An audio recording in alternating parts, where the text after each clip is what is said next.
За би өмнөх бичлэгэн дээр таны цуснд холестерин ихсээд тэр тусмаа муу өгтөөс өндөр гараад ах юм бол нэг 5 зүйлийг чеклэж шалгах ёстой. Өөрөөр хэлбэл юунаас болж муу өгтөөс өндөр гараад байгаа вэ гэдгийг заавал шалгаж үзээрэй гэж хэлсэн байгаа. За тэгвэл энэ удаагийн бичлэгээр таны цуснд байгаа өгтөөс тэр тусмаа муу өгтөөс өндөр гараад ах юм бол өдөр тутмын амьдралдаа хэдүүлээ юун дээр анхаарах ёстой вэ гэдгийг би маш товчхон хэлээд өгье. За нэгдүгээрт бид нар нойроо маш сайн авах ёстой. За LDL буюу муу өгтөөс өндөр гарах, за HDL сайн өгтөөс багасгах нь бидний нойрны чанар болон хэр удаан хангалттай унтаж чадж байгаа вэ гэдэгтэй ер нь бол нэлээд холбоотой байдаг. Гэхдээ бид нар хангалттай нойроо авч чадахгүй, хангалттай унтаж чадахгүй энэ байдал маань удаан үргэлжлээд ах юм бол бидний бодис солилцоонд өөрчлөлт орно, дагаад бидний цуснд байгаа холестерин ихснэ гэсэн үг. Мөн дээрэс нь унтаж байхдаа хөрхөрдөг болон унтаж байхдаа амьсгал таслалддаг хам шинж, за өөрөөр sleep apnea гэж ярьдаг. За эдгээр хүмүүс ер нь бол хүчил төрөгчийн дутагдалд орж идэг учраас хүчил төрөгч ингээд дутагдаад ах юм бол муу өгт маань эсэлдэх процесс нь нэгсээд үүнийгээ дагаад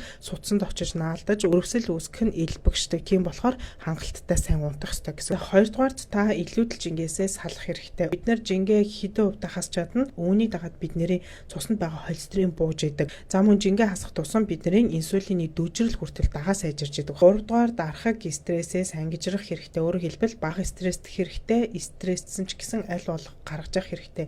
За стресс бол бидний жинг нэмэгдүүлнэ, нойргүй болгох гэдэг. Энэ бүгд нь бүгдээрээ холестерины солилцоонд шууд болон шууд бусаар нөлөөлж идэг учраас аль болох стресстгүй байхыг хичээх хэрэгтэй. Тэгэхээр бидний цуснд байгаа өгтөөс, за өөрөөр хэлбэл муу өгтөөс өндөр гараад ирлээ гэд эм уухгаа дайраад ахаасаа илүү иймэрхүү амьдралын хэм маягаа өөрчлөөд өдөр тутамд анхаарал явах юм бол холестерин буухад маш том тус тийм болж идэг.